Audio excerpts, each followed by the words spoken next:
ஆனா நீங்க யோசிச்சு பாருங்க, இங்க இருக்கக்கூடிய அடிமை கூட்டத்திற்கு இதை பத்தி எல்லாம் கவலை கிடையாது. ஏன்னா பாசிச பாஜகவுடைய முழு நேர அடிமையா அதிமுக மாறிடுச்சு.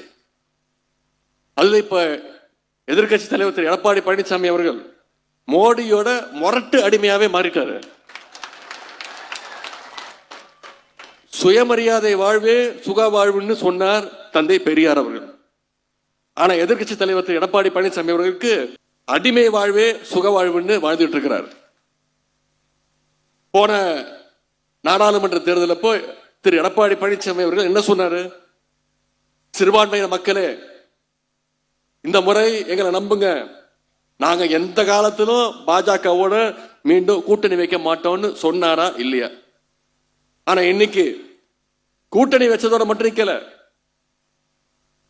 சமீபத்தில் மதுரையில நடந்த விஷயம் உங்களுக்கு தெரியும். சங்கிங்க மதுரையில கலவரம் செஞ்ச முயற்சி பண்ணப்போ அதற்கு ஆதரவு குரல் கொடுத்தவர் தான் சிறுபான்மையினுடைய துரோகி திரு எடப்பாடி பழனிசாமி அவர்கள்.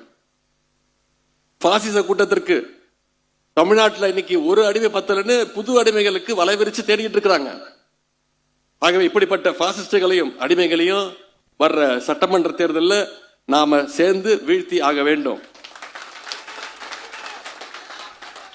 சிறுபான்மையின மக்களுக்கு கழகமும் கழக அரசும் என்னைக்குமே பாதுகாப்பு அரணாக நிற்கும்.